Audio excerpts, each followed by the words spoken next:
Subscribe कीजिए target with MG Sharma YouTube channel को और दबाइए इस बेल आइकन को ताकि आपको मिल सके हमारा लेटेस्ट वीडियो सबसे पहले, वो भी फ्री में। साथियों नमस्कार, स्वागत है आप सभी का आपके अपने YouTube channel target with MG Sharma पर। साथियों आज के सेशन में यूथ कंपटीशन टाइम्स बुक का प्रैक्टिस सेट 7 हिंदी के 50 महत्वपूर्ण प्रश्नों को करने वाले हैं। तो चलो सेशन को शुरू करने से पहले, सेशन की शुरुआत से पहले एक मोटिवेशन जरूरी है। वक्त से लड़कर जो नसीब बदल दे, वक्त से लड़कर जो नसीब बदल दे, इंसान वही जो अपनी तकदीर बदल दे। कल क्या होगा कभी मत सोचो, क्या पता कल वक्त खुद अपनी तस्वीर बदल ले, खुद अपनी तस्वीर बदल ले।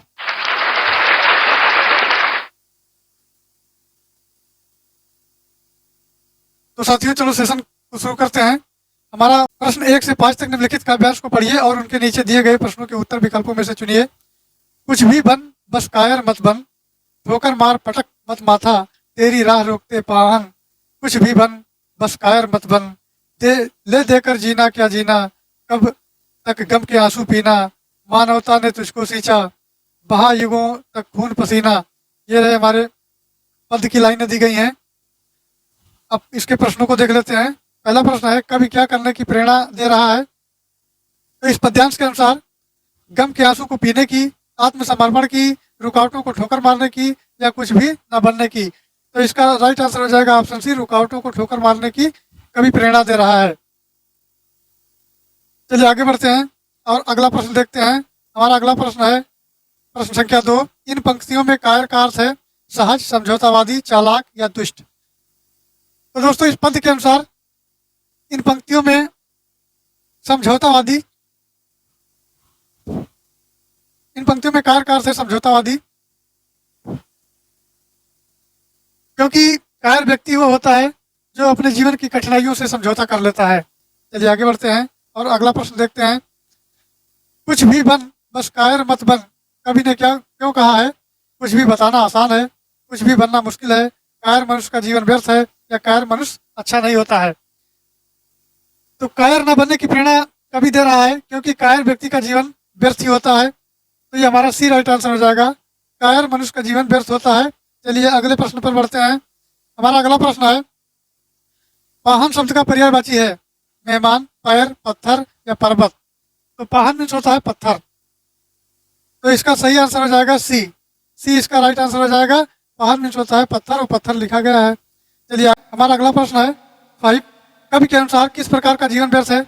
आदर्शवादी, समझौतावादी, खून पसीना बहाकर या रुकावटों को ठोकर मारना। तो दोस्तों इसका राइट आंसर हो जाएगा समझौतावादी। इस पंक्ति के अनुसार समझौतावादी व्यक्ति का जीवन व्यर्थ है क्योंकि समझौतावादी व्यक्ति से यह अर्थ है कि दुखों और कठिनाइयों को सहते रहना, अर्थात उस पर कोई प्रतिक्रिया न देना। ये समझौतावादी के लक्षण है। चलिए आगे बढ़ते हैं और प्रश्न संख्या 6 देखते हैं। भरत मुनि के अनुसार रसों की संख्या है 8, 9, 11 और 10। तो मित्रों भरत मुनि के अनुसार रसों की संख्या 8 मानी गई है और भरत मुनि ने अपने एक ग्रंथ जिसका नाम है नाट्यशास्त्र, इसमें रसों की संख्या 8 बताई है। भरत मुनि ने शांत रस को रस नहीं माना है। रसों की संख्या मूलतः 9 है। बाद में आचार्यों ने 2 और भावों वात्सल और भक्ति, कौन सा? वात्सल और भक्ति, ये वात्सल और भक्ति का अस्थायी भाव की मान्यता दी है। तो इस प्रकार अब रसों के आधार पर अस्थायी भाव होने का कुल रसों की संख्या 11 हो गई है। लेकिन इसमें पूछा गया है कि भरत मुनि के अनुसार रसों की संख्या कितनी है? तो ये 8 है, भरत मुनि के अनुसार 8 है। चलिए आगे बढ़ते हैं। अगला प्रश्न हमारा है 7, चरण कमल बंदो हरिराई में अलंकार है श्लेष, उपमा, रूपक या रूप का तियोक्ति। रूप का तियोक्ति, तो इसका सही आंसर होगा आपका रूपक। थोड़ा इसके बारे में डिटेल से जान लेते हैं। जहां श्लेष को देख लेते हैं पहले। तो जहां पर एक ही शब्द के अनेक अर्थ निकले एक शब्द दिया हो उसके अनेक अर्थ हों तो वहां पर श्लेष अलंकार होता है। जहां पर एक शब्द हो उसके अनेक अर्थ निकले वहां श्लेष अलंकार होता है। और इसी क्रम में जहां पर केवल उपमान के कथन द्वारा उपमेय का बोध कराया जाए वहां पर आपका रूप का अतिशयोक्ति अलंकार होता है। उपमा की बात करते हैं तो जहां पर एक वस्तु की तुलना दूसरे वस्तु से की जाए वहां उपमा अलंकार होता है। अर्थात उसके गुण भाव कारण आज सबकी तुलना की जाए तो वहां उपमा अलंकार होता है। और इसके अतिरिक्त फिर जहां उपमेय को उपमान के रूप में कर दिया जाए वहां रूपक अलंकार होता है। तो इसका हमारा जो राइट आंसर होगा सी रूपक अलंकार। चार चरण कमल बंदो हरिराई में रूपक अलंकार होगा। चलिए आगे बढ़ते हैं, अगला प्रश्न देखते हैं, प्रश्न संख्या 8। तो हमारा 8वां प्रश्न है, वो लाचार है क्योंकि वो अंधा, इस वाक्य में कौन सा अव्यय है? संकेतवाचक, कारणवाचक, परिमाणवाचक या संबंधवाचक? तो ये देखते हैं संकेतवाचक। तो संकेतवाचक दो प्रकार के होते हैं जो एक दूसरे पर निर्भर करते हैं। जैसे उदाहरण के तौर पर देखा जाए तो यदि राम जाएगा तो राधा आएगी, इस प्रकार। उसके बाद होता है कारणवाचक। तो ये कारणवाचक अव्यय, इसका राइट आंसर है कारणवाचक अव्यय। और इसी क्रम में फिर परिमाणवाचक है। परिमाणवाचक में मापतौल की वस्तुओं का प्रयोग किया जाता है, जैसे बहुत, बहुतेरा, कुछ, सब, समूचा, सारा। इसमें होता है जैसे कुछ, समूचा, सारा, बहुत, अर्थात नापतोल की वस्तुओं का प्रयोग किया जाता है। इसी प्रकार हमारा संबंधवाचक है। संबंधवाचक के बारे में जान लेते हैं।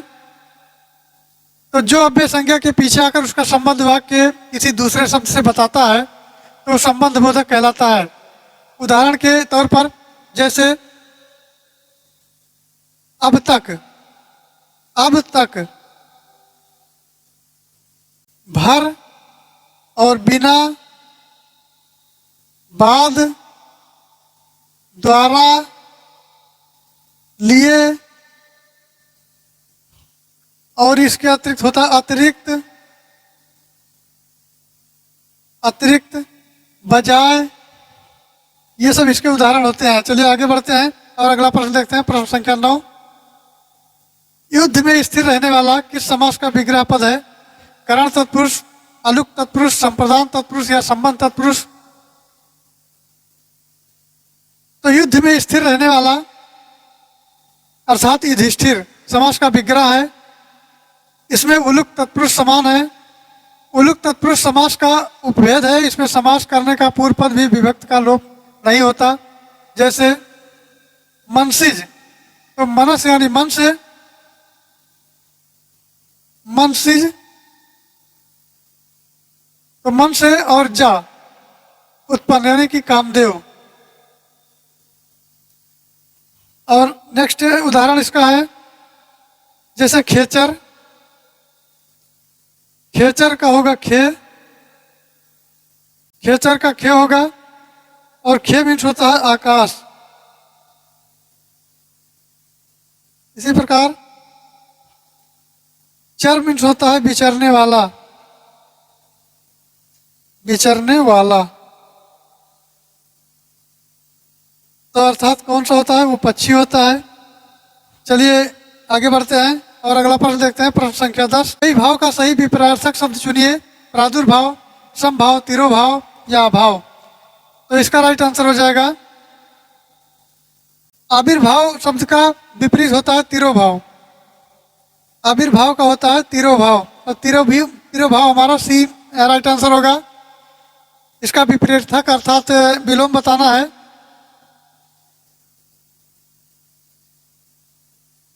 इसी प्रकार तिरोभाव का अर्थ होता है अदृश्य होना। तिरोभाव का अर्थ होता है अदृश्य होना, अदृश्य होना। दोस्तों हमारा अगला प्रश्न है 11। वो नायिका जो अपने पति के परदेश में होने के कारण दुखी है वो है रोषित पथिका, वियोगिनी, विरह विदग्धा या खंडिता? तो इसका सही आंसर होगा ऑप्शन ए प्रोषित पथिका। वो नायिका जो अपने पति के परदेश में होने के कारण दुखी है उसको प्रोषित पथिका कहते हैं। इसी प्रकार वियोगिनी का जो नायक पति या प्रिय के परदेश चले जाने पर उसके विरह में दुखी हो उसे वियोगिनी कहते हैं। और सी आता है हमारा विरह विदग्धा, अर्थात प्रिय से बिछड़ी हुई नायिका, ये विरह विदग्धा होता है। और खंडिता देख लेते हैं तो अपने प्रिय पर अन्य स्त्री के साथ रति संसर्ग जनित लक्षणों को देखकर जो नायिका दुखी होती है उसमें खंडिता होता है। अर्थात हमारा राइट आंसर होगा ऑप्शन ए प्रोषित पथिका। और मित्रों ये इस बुक में जो है गलत दिया गया है, इसमें विरह विदग्धा दिया गया है, तो इसका सही आंसर प्रोषित पथिका होगा। तो चलिए फिर आगे अगले प्रश्न पर चलते हैं। हमारा अगला प्रश्न है 12। निम्न में अर्ध स्वर कहलाता है या, पा, रा और ला। तो इसका सही आंसर होगा या और वह अर्ध स्वर कहलाते हैं। या और वह, तो इसमें देखना है कि या और वह कहीं मिलता है, तो ये है, ये या मिला, इसीलिए ये ऑप्शन इसका राइट आंसर होगा। चलिए आगे बढ़ते हैं। अगला हमारा है प्रश्न संख्या 13। छंद पढ़ते समय आने वाले विराम को क्या कहते हैं? गति, यति, तुक या गण। तो इसका सही आंसर होगा छंद में नियमित वर्ण या मात्रा पर सांस लेने के लिए जो रुकना पड़ता है इसी को रुकने का स्थान यानी यति कहा जाता है। क्या कहा जाता है? यति कहा जाता है। उसके बाद छोटे छोटे छंदों में साधारणतः यति चरण के अंत में होती है, लेकिन बड़े छंदों में एक ही चरण एक से अधिक यति या विराम होते हैं। चलिए आगे बढ़ते हैं। अगला देखते हैं प्रश्न संख्या 14। दीप सा मन जल चुका है, इस पंक्ति में वाचक शब्द है दीप, सा, मन या जल चुका। तो इसका सही आंसर होगा सा। दीप मन सा जल चुका है, इस पंक्ति में वाचक शब्द है और सा है। ये उपमा अलंकार का उदाहरण है और उपमा में 4 अवयव अंग हैं। वो अंग कौन कौन से हैं देख लेते हैं। उपमेय, दूसरा है उपमान, तीसरा है साधारण,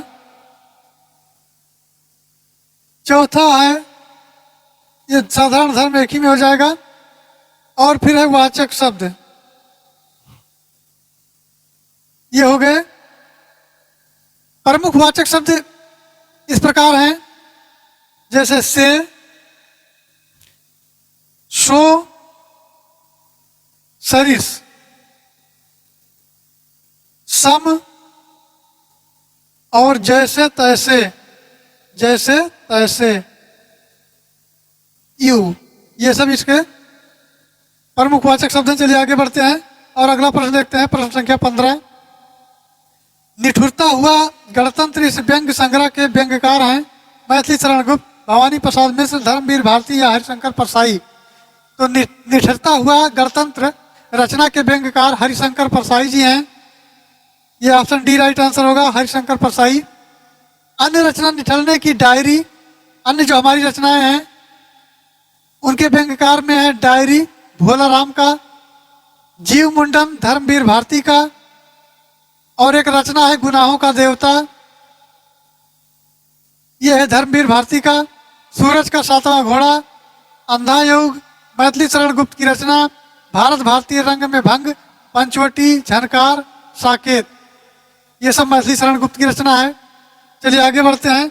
हमारा अगला प्रश्न है महाप्राण ध्वनियां व्यंजन वर्ग में किससे संबंधित हैं? पहला दूसरा, दूसरा तीसरा, दूसरा चौथा और पहला चौथा।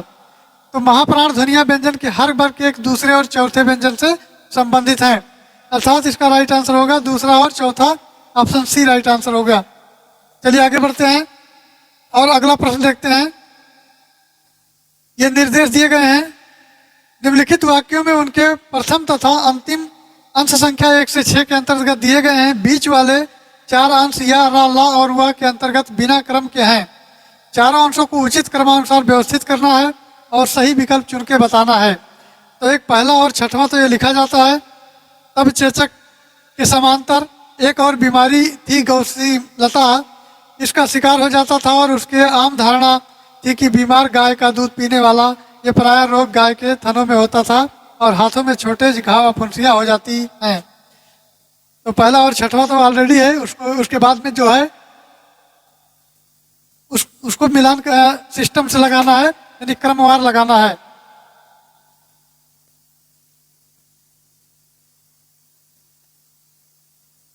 तो इसका क्रम हो जाएगा, तब चेचक के समानांतर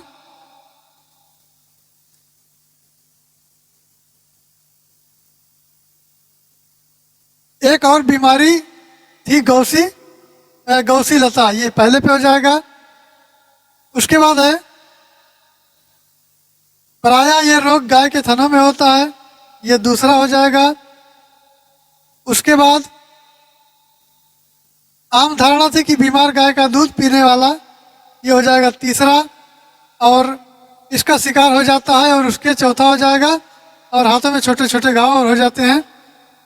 तो कहने का मतलब पहले हमारा यह होगा, पहले स्थान पर यह है, उसके बाद हुआ है, तो यह तो इसमें भी है और यह सब में है। उसके बाद दूसरा हमारा होता है हुआ। अब हुआ देख लेते हैं, हुआ किसी में नहीं है, यानी कि बी इसका राइट आंसर हो जाएगा। या हुआ ला और रा, तो बी हमारा राइट आंसर होगा। चलिए आगे बढ़ते हैं और अगला प्रश्न देखते हैं। प्रश्न संख्या 18, रुग्ण का विलोम शब्द है। तो रुग्ण का विलोम शब्द होता है स्वस्थ। रुग्ण का विलोम शब्द होता है स्वस्थ। और स्थूल का विलोम होता है सूक्ष्म। स्थूल का होता है सूक्ष्म।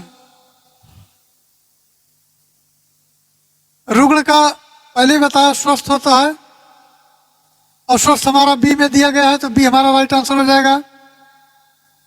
और रुग्ण का शाब्दिक अर्थ होता है, यानी इसका समानार्थी होता है रोगी। तो रोगी का उल्टा हो जाएगा स्वस्थ। चलिए आगे बढ़ते हैं और अगला प्रश्न देखते हैं। प्रश्न संख्या 19, निम्नलिखित में से कौन सा शब्द जातिवाचक संज्ञा नहीं है? जवान, बालक, सुंदर और मनुष्य। तो इसका सही आंसर होगा सुंदर। ऑप्शन सी इसका राइट आंसर होगा सुंदर। जातिवाचक संज्ञा जवान, बालक, मनुष्य, कोयल, भूकंप, वर्षा, दवा आदि ये सभी हैं, इनसे जाति का बोध होता है। जबकि सुंदर शब्द किसी व्यक्ति या वस्तु की विशेषता बताता है, ये सुंदर है, काला है, गोरा है, कैसा है। और कलम बहुत ही सुंदर है, आदि सुंदर शब्द के विशेषण हैं।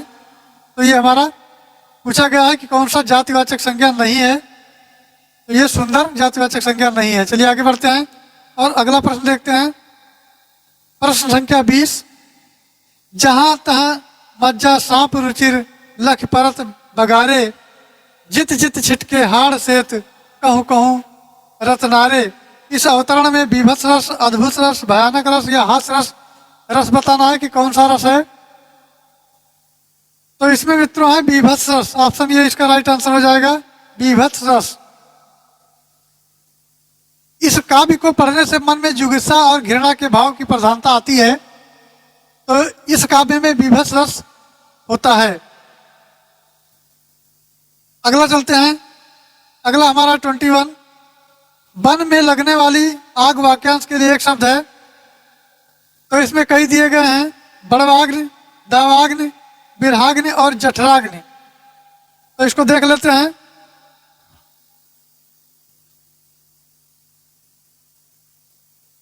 जंगल में लगने वाली आग जो होती है वो दावाग्नि होता है, अर्थात ये जंगल से संबंधित है। जठराग्नि पेट से संबंधित है, पेट में लगने वाली आग।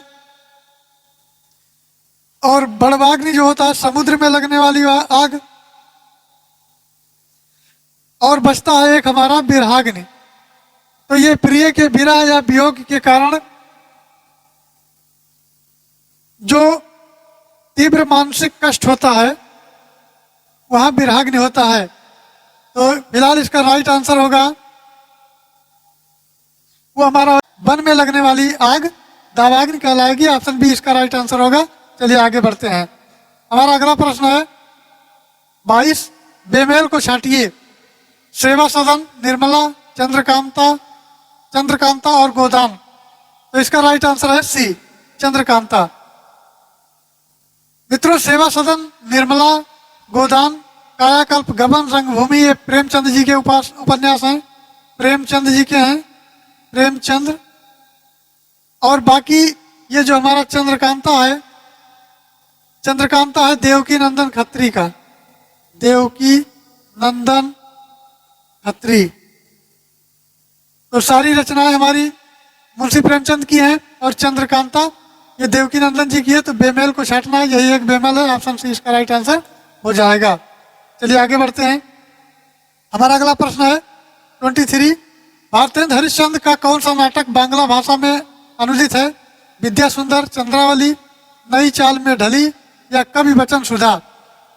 तो इसका जो राइट आंसर होगा वो होगा विद्या सुंदर। ऑप्शन ये राइट आंसर होगा। बांग्ला भाषा में अनुदित एक नाटक है जो विद्या सुंदर है, चंद्रावली भारतेंद्र हरिश्चंद्र का है और अनुदित नाटक विद्या सुंदर का है।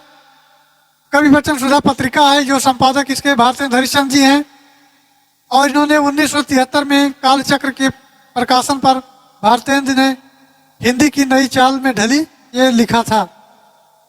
तो इसका राइट आंसर हो जाएगा विद्या सुंदर, अर्थात ऑप्शन ये होगा। चलिए आगे बढ़ते हैं। हमारा अगला प्रश्न है 24 दिए गए विकल्पों में से निर्गुण भक्ति काव्य के प्रमुख कवि कौन है? सूरदास, कबीरदास, तुलसीदास या केशव। तो निर्गुण भक्ति धारा के ऐसे कवि हैं जो कबीरदास जी हैं और संत होने के बाद ही पूर्णतः गृहस्थ जीवन का निर्वहन किया। इन्होंने जात प्रथा, धार्मिक कर्मकांड, ब्राय, आडंबर, मूर्ति पूजा, जब तप, अवतारवाद आदि पर घोर विरोध करा और एकेश्वरवाद और निराकार ब्रह्म की उपासना को महत्व दिया। इन्होंने सभी धर्मों के लोगों को कठोर निंदा की और सबका विरोध किया, चाहे जिस भी धर्म के लोग रहे हो। चलिए आगे बढ़ते हैं। तो इसका हमारा राइट आंसर जो हो जाएगा वो हो जाएगा बी, कबीरदास जी हैं। इसका बी राइट आंसर होगा। चलिए आगे बढ़ते हैं। हमारा अगला प्रश्न है 25 पनही शब्द का तत्सम रूप है तांबूल, पण और पढ़ी, उपाना। तो इसका राइट आंसर हो जाएगा पनही का तत्सम होता है उपाना। अन्य सभी विकल्प तत्सम रूप की दृष्टि से तर्क संगत नहीं है। तो इसका डी राइट आंसर होगा उपाना। चलिए आगे बढ़ते हैं। प्रश्न संख्या 26 देखते हैं। वही मनुष्य है जो मनुष्य के लिए मरे। पंक्ति में एक बहुत ही चर्चित लाइनें हैं। कौन सा अलंकार है? अनुप्रास, यमक, श्लेष और रूपक। ऑप्शन बी इसका होगा। वही मनुष्य है जो मनुष्य के लिए मरे, इसमें यमक अलंकार होगा और यमक अलंकार में एक ही शब्द 2 बार या 2 से अधिक बार आए तो वहाँ एक शब्द हमारा 2 बार अगर आता है तो वहां पर यमक अलंकार होता है। इसके अन्य उदाहरण भी हैं, जैसे कनक कनक ते सौगुनी मादकता अधिकाय, या पाए बौराय जग हुआ पाए बौराय। तो इसमें भी एक शब्द 2 बार आया है या 2 बार आया है, उसके अर्थ जो है अलग अलग हैं। तो यहाँ पर यमक अलंकार हो जाएगा। और श्लेष में एक शब्द एक ही बार आएगा लेकिन उसके अर्थ भिन्न भिन्न होंगे। इसके उदाहरण में रहमिन पानी राखिए, बिन पानी सब सुन, पानी बिन ना उबरे, मोती मानुष चुन, ये इसके उदाहरण हैं। चलिए आगे बढ़ते हैं। 27 अत्यावश्यक में संधि विच्छेद है। अति धन आवश्यक, अत्यधन आवश्यक, अत्याधन आवश्यक और अत्याधन आवश्यक। तो इसका राइट आंसर होगा ये अति धन आवश्यक बराबर अत्यावश्यक। ये हो जाएगा अति धन आवश्यक। बराबर अत्यावश्यक अर्थात ऑप्शन ये राइट आंसर होगा। मित्रों, इसमें छोटी ई और बड़ा आ ये मिलकर बनाते हैं या, और ये यण संधि के अंतर्गत आते हैं। यण संधि ई को यणच, जैसे हर्ष अथवा दीर्घ ई उ री के बाद यदि कोई भिन्न स्वर आता है तो ई अथवा ई के बदले या और ऊ हो जाता है, और ऊ के बदले वा, री के बदले रा हो जाता है। इसे यण संधि कहते हैं। चलिए आगे बढ़ते हैं और अगला प्रश्न देखते हैं। 28 निर्दय में समास है, कर्मधारय समास, द्वंद्व समास, द्विगु समास और बहुब्रीहि समास। तो निर्दय बहुब्रीहि समास इसमें होगा। इसका विग्रह होता है निर्दय नहीं है दया जिसमें, नहीं है दया जिसमें, अर्थात किसमें नहीं है, निर्दयी में नहीं है, तो हो जाएगा निर्दय। जिसमें दया का भाव नहीं है वो निर्दय है, अर्थात नहीं है दया जिसमें वो निर्दय, तो ये बहुब्रीहि समास हो जाएगा। और इसका जो राइट आंसर होगा वो हो जाएगा डी, बहुब्रीहि समास। चलिए आगे बढ़ते हैं। हमारा अगला प्रश्न है 29। निम्नलिखित वाक्य में हिंदी रूपांतरण में करना है।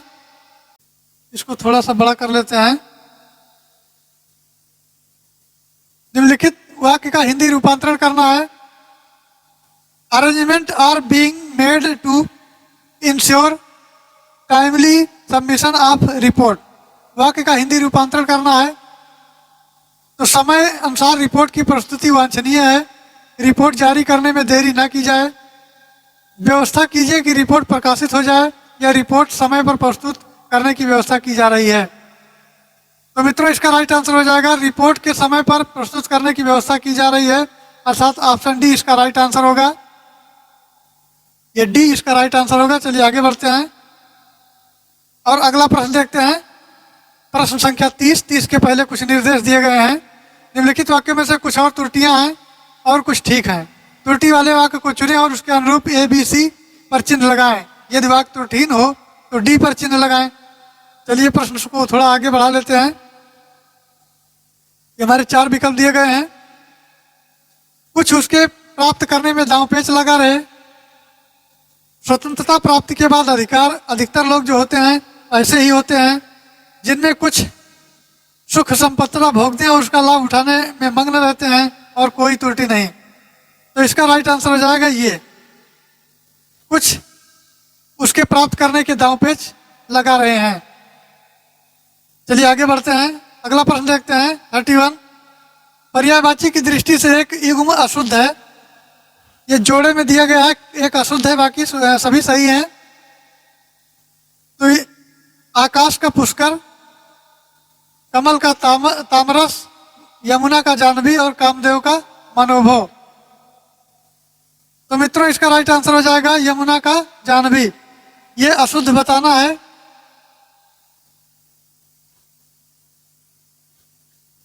और यमुना का पर्याय होता है कालिंदी, अर्कजा और सूर्य, तनयाद।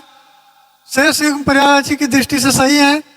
कामदेव मनोभाव, कमल तामरस, आकाश। तो ये जाह्नवी हमारा गलत हो जाएगा। यमुना जाह्नवी अर्थात सी इसका राइट आंसर होगा। चलिए आगे बढ़ते हैं।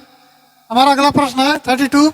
आंख फेरना मुहावरे का अर्थ है प्रेम पूर्ण दृष्टि डालना, पहले जैसा प्रेम न रखना, किसी वस्तु को ऊपर से नीचे तक देखना, किसी वस्तु पर उड़ती नजर डालना। तो मित्रों, इसका राइट आंसर हो जाएगा बी, पहले जैसा प्रेम न रखना। इसका बी राइट आंसर होगा। चलिए आगे बढ़ते हैं। अगला प्रश्न हमारा है 33। दिए गए वाक्य में एक शब्द रेखांकित है, उस शब्द में प्रयुक्त उपसर्ग किस कोटि का है, चिन्हित कीजिए। स्टेटमेंट है विद्यालय का उप प्रधानाचार्य जिम्मेदार व्यक्ति होता है। तो ये तत्सम उपसर्ग है, तद्भव उपसर्ग है, विदेशज है कि देशज है। तो मित्रों, इसमें तत्सम उपसर्ग है। जो रेखांकित शब्द दिया गया है उपराचार्य, इसमें तत्सम उपसर्ग है। ऑप्शन ये राइट आंसर होगा इसका। चलिए आगे बढ़ते हैं। हमारा अगला प्रश्न है 34। वाक्जाल का संधि विच्छेद होगा वाक धन जाल, बाक धन जाल, बाघ धन जाल या बाघ धन जाल। तो इसका सही आंसर होगा वाक धन जाल, अर्थात वाक और धन जाल बराबर हो जाएगा वाक जाल। तो ये इसका राइट आंसर होगा। चलिए आगे बढ़ते हैं। हमारा अगला प्रश्न है 35।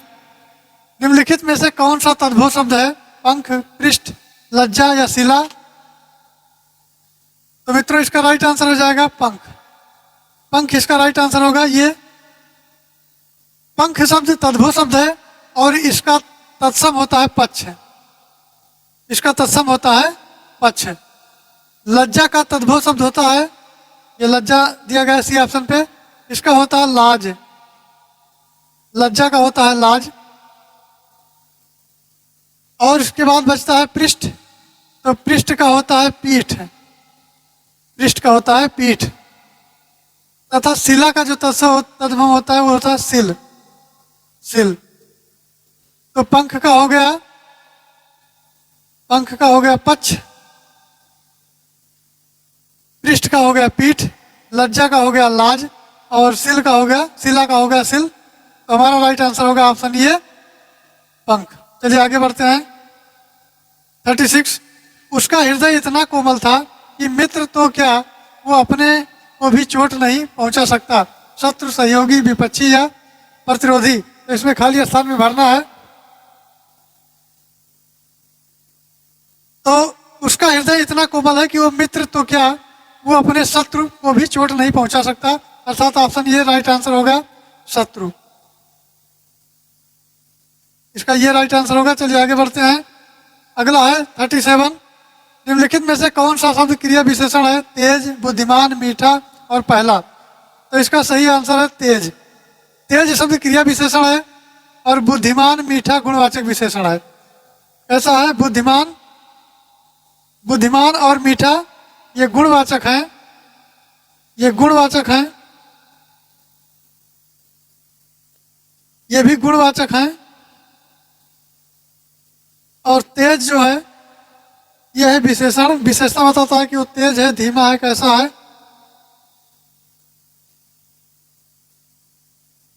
तो इसका राइट आंसर हो जाएगा ऑप्शन ये तेज। चलिए आगे बढ़ते हैं। हमारा अगला प्रश्न है 38। निम्नलिखित वाक्यों और उनके क्रम में अंतिम संख्या 1 और 6 के अंतर्गत दिए गए हैं 4 या अलावा। एक प्रश्न इसके पहले मिला था, उसी टाइप का ये भी है। पहला और छठवां दिया गया है, इसको क्रमवार बनाना है। तो इसको देख लेते हैं। प्रोफेसर ने मुझे समझाया कि इंसान को कभी भी उसके प्रेम गुण, सुंदर क्या सुंदर हूँ, पोलियो का अपना आत्मविश्वास, ये इधर का उधर लिखा गया है। तो इसको सिस्टमेटिक ढंग से करना है। तो प्रोफेसर ने मुझे समझाया कि इंसान को कभी भी इतना तो लिखना ही पड़ेगा। उसके बाद हीन भावना का शिकार नहीं होना चाहिए और ना ही ला हमारा हो जाएगा। उसके बाद अपना आत्मविश्वास खोना चाहिए, सुंदर वही दूसरा हो जाएगा। फिर इनके गुण सुंदर हैं, क्या वो सुंदर हूँ, पोलियो का तीसरा हो जाएगा। और चौथा हो जाएगा जो बचेगा। तो अर्थात इसका राइट आंसर हो जाएगा सी ला। पहले ला है, रा है, या है और वाह है। इसका राइट आंसर होगा। चलिए आगे बढ़ते हैं। हमारा अगला प्रश्न है 39। अब पढ़कर क्या होगा? इस वाक्य में कौन सी क्रिया है? प्रेरणार्थक क्रिया, संयुक्त क्रिया, पूर्णकालिक क्रिया या द्विकर्मक क्रिया? तो मित्रों इसका राइट आंसर हो जाएगा पूर्णकालिक क्रिया। ऑप्शन सी इसका राइट आंसर हो जाएगा, सी पूर्णकालिक क्रिया। चलिए आगे बढ़ते हैं। मित्रों अब पढ़कर क्या होगा? पूर्णकालिक क्रिया है और जब कर्ता एक क्रिया समाप्त कर दूसरी क्रिया का प्रारंभ करता है तो पहली क्रिया पूर्णकालिक क्रिया होती है। और इसके अतिरिक्त जब दो क्रिया साथ साथ चले और उसे संयुक्त क्रिया कहें, जैसे वो पढ़ने लगा, वो रोने लगा, जहाँ क्रिया दो कर्म के साथ प्रस्तुत होता है वहाँ द्विकर्मक होता है। जैसे राधा ने रीता को गणित पढ़ाया। जब कर्ता स्वयं कार्य न करके किसी दूसरे कार्य को करने के लिए प्रेरित करता हो तो प्रेरणार्थक क्रिया कहलाता है। जैसे कराना, करवाना, लिखवाना, कटवाना, दिलवाना, ये सब अलग अलग उदाहरण है। चलिए आगे बढ़ते हैं। तो फिलहाल 39 का हमारा राइट आंसर हो जाएगा ऑप्शन सी पूर्णकालिक क्रिया। चलिए आगे बढ़ते हैं। हमारा अगला प्रश्न है 40 या लकुटी अरु कामरिया पर राज तिहुपुर को तज डारो। उपयुक्त में कौन सा छंद प्रयुक्त हुआ है? कवित्त, सवैया, बरवे या दोहा? तो मित्रों इसमें सवैया का प्रयोग हुआ है। ये होता है दोहा में। दोहा में देख लेते हैं, प्रथम और तृतीय में, और ये हो जाएगा दूसरा और चतुर्थ। तो ये दोहा का बता रहे हैं। इसमें होता है 13-13 और इसमें होता है 11-11 और प्रत्येक में 4 चरण होते हैं। इसी प्रकार बरवे छंद है। तो बरवे छंद में, बरवे भी अर्धसरसम छंद है जिसके विषम चरणों में 13-13 और सम चरणों में 7-7 मात्राएं होती हैं।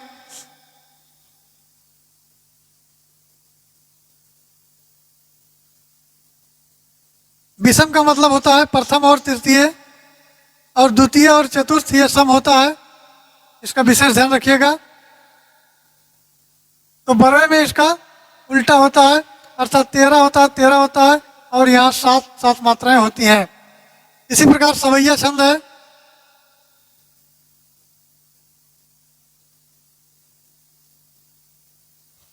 तो फिलहाल इस प्रश्न का हमारा राइट आंसर हो जाएगा सवैया बी। चलिए आगे बढ़ते हैं। हमारा अगला प्रश्न है 41। नील परिधान बीच सुकुमार, फूल रहा मृदुल अधखुला अंग, खिला हो जो बिजली का फूल, मेघ बन बीच गुलाबी रंग। इन पंक्तियों में कौन सा अलंकार है? उत्प्रेक्षा, श्लेष, रूपक या उपमा? तो मित्रों इसका राइट आंसर हो जाएगा उपमा अलंकार है इसमें। डी राइट आंसर होगा इसका। इस पंक्ति में नील परिधान पहने हुए नायिका के कांतिमय अंगों की तुलना नीले बादल के कांतिमय बिजली से करता है। दोनों के बीच समानता या तुलना करने के लिए जो वाचक शब्द आया है वो उपमेय और उपमान की कल्पना या संभावना प्रकट करता है। तो वहां पर उत्प्रेक्षा अलंकार होता है, और जब भेद रहित आरोप हो तो रूपक अलंकार होता है, अर्थात श्लेष में एक शब्द के अनेक अर्थ होते हैं। चलिए आगे बढ़ते हैं और अगला देते हैं 42। करण कारक किस वाक्य में है? राम को फल दो, वो कलम से लिखता है, ये राम की पुस्तक है, वृक्ष से पत्ते गिरते हैं। तो मित्रों 42 का हमारा बी राइट आंसर होगा, वो कलम से लिखता है। वाक्य में करण कारक है, कर्ता ने कर्म को करण से अर्थात से लिखता है, पेन से। उक्त वाक्य में करण कारक की विभक्ति से का प्रयोग किया गया है और लिखने का कार्य कर रहा है। तो यहाँ पर करण कारक होगा। चलिए आगे बढ़ते हैं और अगला प्रश्न देखते हैं। प्रश्न संख्या 43। साधु आ रहे हैं, वाक्य में साधु का वचन निर्धारित कीजिए। एक वचन, बहुवचन, द्विवचन और इनमें से कोई नहीं। तो मित्रों हिंदी में एक वचन द्विवचन होता है, इंग्लिश में सिंगुलर नंबर और प्लूरल नंबर होता है, जबकि संस्कृत में एक वचन, द्विवचन और बहुवचन होता है।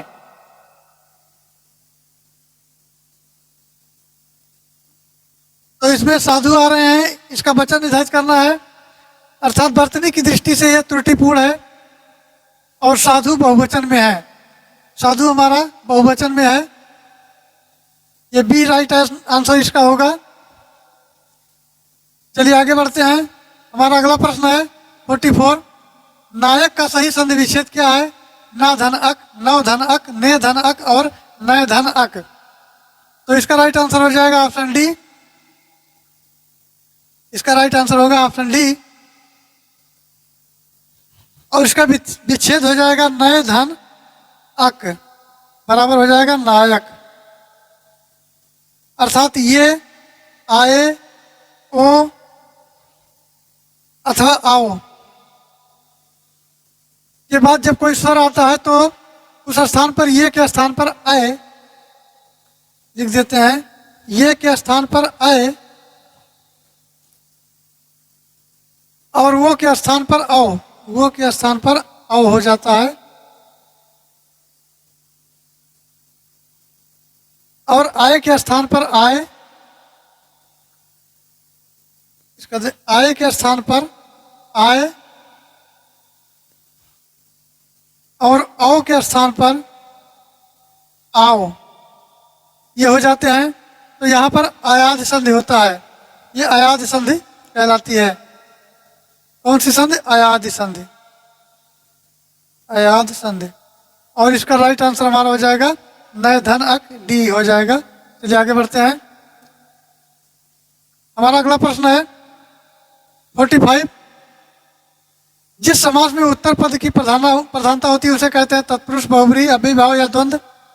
तो इसका राइट आंसर हो जाएगा तत्पुरुष समास कहते हैं, ये इसका राइट आंसर होगा। जिस समास का प्रथम पद गौण होता है और उत्तर पद प्रधान होता है वहां तत्पुरुष समास होता है।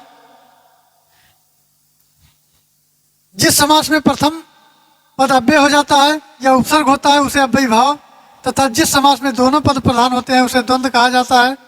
और जिस समास में कोई पद प्रधान नहीं होता है, दोनों पद मिलकर किसी तीसरे की ओर का संकेत करते हैं, वो बहुब्री होता है।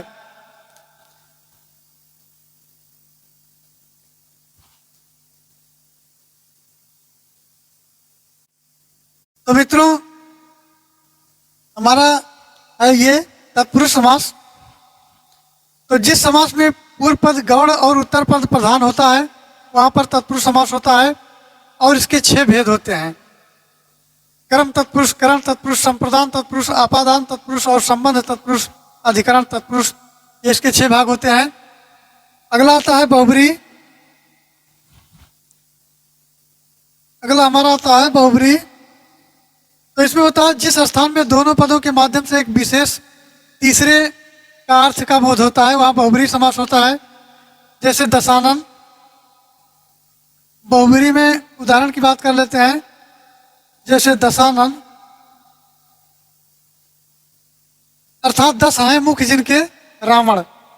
फिर आता है नीलकंठ अर्थात नीला है कंठ जिसका शिव जी का। और इसी प्रकार है लंबोदर अर्थात लंबा है उधर जिसका अर्थात गणेश जी का। और गिरधर, गिरधर गिर को धारण करने वाले अर्थात पर्वत को धारण करने वाले कौन है? श्री कृष्ण। तो अव्ययीभाव में जिस समास में पूर्व पद अव्यय होता है और अव्ययीभाव समास कहलाता है। जैसे यथास्थान। अव्ययीभाव में जैसे यथास्थान, यथास्थान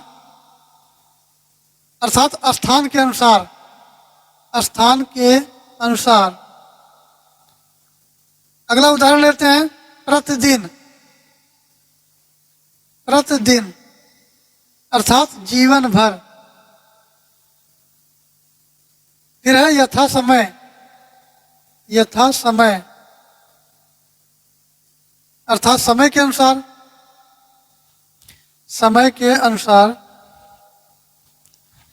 अगला उदाहरण है रात दिन, दिन रात रात। ये इसके उदाहरण है दिन और डैश दिन और रात रात। तो इसका राइट आंसर हमारा हो जाएगा तत्पुरुष समास। चलिए आगे बढ़ते हैं। हमारा अगला प्रश्न है 46। निम्नलिखित शब्दों के मूल शब्द तथा उसमें लगे प्रत्यय का एक युग्म गलत है, वो है सुंदरता सुंदर धनता, कठिनाई कठिन धन आई, बचपन बच धनपन, या पांचवा पांच धन हुआ। तो इसका राइट आंसर हो जाएगा 5 धन हुआ बराबर पांचवा। युग्म शब्द तत्सम की दृष्टि से गलत है और यहाँ कोई तत्सम प्रत्यय नहीं होता है और शेष हमारे युग्म जो है सही है। तो इसमें गलत का पहचान करना है, गलत युग्म कौन सा है। तो ये पांचवा हमारा गलत युग्म हो जाएगा क्योंकि ये युग्म प्रत्यय की दृष्टि से गलत है। चलिए आगे बढ़ते हैं। हमारा अगला प्रश्न है 47। वर्तनी की दृष्टि से कौन सा शब्द सही है? सन्यासी, सन्यासी, सन्यासी या सन्यासी। तो पहले तो इसको काट दो, डी और सी को। अब आते हैं ये और बी को देख लेते हैं। तो हमारा बी भी गलत है। सन्यासी इस तरह लिखा जाएगा, ये हमारा सही होगा। और लिखा जाएगा इस प्रकार सांप बिंदी आदना या और सी, ये हमारा हो जाएगा सन्यासी और सही होगा ये। चलिए आगे बढ़ते हैं। हमारा अगला प्रश्न है 48। निम्नलिखित वाक्यों में से कौन सा वाक्य अशुद्ध है? शास्त्री जी की मृत्यु में हमें बड़ा दुख हुआ, मुझे ये काम संभव नहीं, और प्रायः ऐसे अवसर आते हैं जिनमें लोगों को अपना मत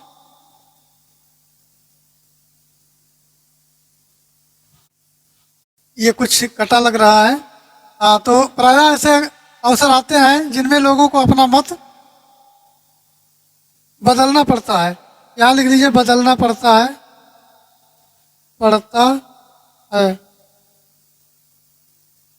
और डी हमारा है, एक डी इसमें जोड़ लीजिए, किसी आदमी को कानपुर भेज दो।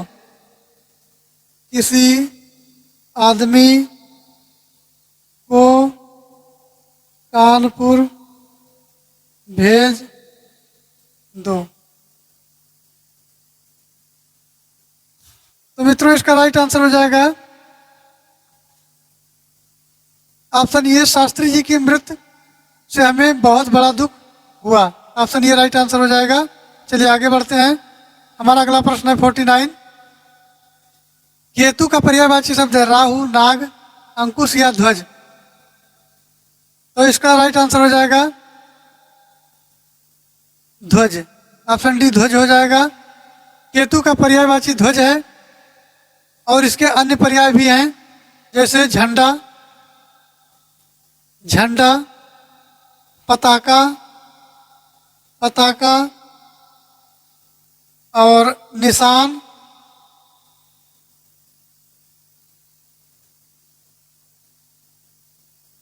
इसके अतिरिक्त जैसे नाग का, ये तो हो गया